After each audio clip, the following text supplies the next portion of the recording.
Assalamualaikum warahmatullahi wabarakatuh. Selamat pagi dan salam sejahtera untuk kita semua. Bagaimana kabarnya hari ini, teman-teman?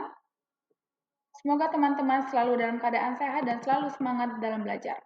Baik, teman-teman, hari ini kembali lagi bersama saya, Suci Jayanti, dalam pembelajaran Geografi Modul Tema 8 tentang Alamku Berlimpah.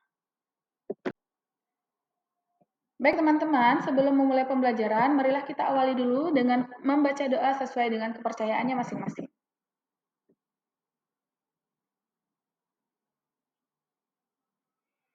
Amin ya robbal alamin ya. Selanjutnya silahkan teman-teman siapkan alat tulis dan tempat duduk ternyamannya supaya teman-teman bisa fokus dalam menyimak pembelajaran hari ini. Adapun tujuan pembelajaran kita, yang pertama adalah teman-teman bisa mengetahui pengertian sumber daya alam, yang kedua bisa mengklasifikasikan bahan industri ramah lingkungan, dan terakhir adalah teman-teman bisa mendeskripsikan bijak mengolah sumber daya alam.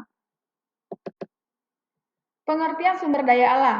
Sumber daya alam atau SDA adalah segala materi yang ada di alam, baik yang hidup maupun tidak, yang dapat dimanfaatkan oleh manusia untuk memenuhi kebutuhan, kesejahteraan, dan mendukung pembangunan ekonomi. Sumber daya alam meliputi kekayaan alam seperti tanah, air, hutan, mineral, hasil tambang, serta sumber daya hayati seperti tumbuhan dan hewan. Nah, jadi teman-teman, sumber daya alam ini itu sangat banyak di sekitar kita. Jadi bagaimana cara kita untuk memanfaatkan sumber daya yang ada di sekitar kita sehingga sumber daya itu bisa bermanfaat atau bisa berguna bagi kehidupan kita sehari-hari. Selanjutnya, bahan industri ramah lingkungan, di mana bahan industri ramah lingkungan ini mencangkup material daur ulang. Contohnya seperti plastik, baja, atau serat daur ulang. Material alami terbarukan, misalnya seperti bambu dan kapas. Biomaterial seperti pinatex dari limbah nanas, dan bioplastik yang dapat terurai secara alami serta limbah organik yang diolah menjadi biogas atau kompos. Nah, artinya yang terakhir ini adalah sesuatu yang bisa kita manfaatkan atau misalnya dalam arti itu adalah pupuk alami ya teman-teman. Sehingga pupuk itulah yang akan kemudian menyuburkan tanaman kita menjadi tanaman yang akan berkembang atau bertumbuh terus-menerus. Bijak mengolah alam. Nah, teman-teman, di lingkungan sekitar kita itu banyak sekali sumber daya yang bisa kita manfaatkan ya. Menggunakan dan melestarikan sumber daya alam secara bertanggung jawab demi kelangsungan hidup generasi mendatang.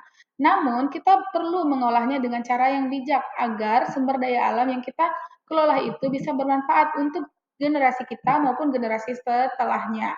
Contohnya, misalnya kita melakukan hemat energi, mengelola sampah ya. Selanjutnya adalah menanam pohon dan lain sebagainya.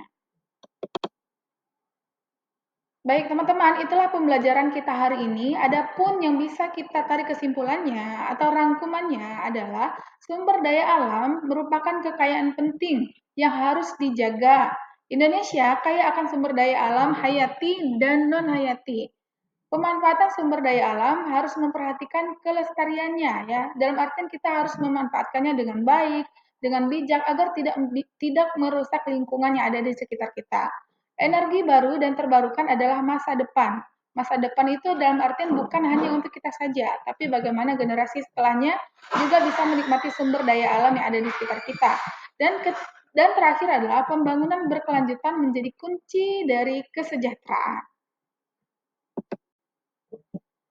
Baik teman-teman, itulah pembelajaran kita hari ini. Apabila ada yang kurang paham atau misalnya masih bingung, boleh teman-teman tanyakan dalam forum kelas. Semoga apa yang saya sampaikan ini bisa bermanfaat dalam kehidupan kita. Saya akhiri, wassalamualaikum warahmatullahi wabarakatuh.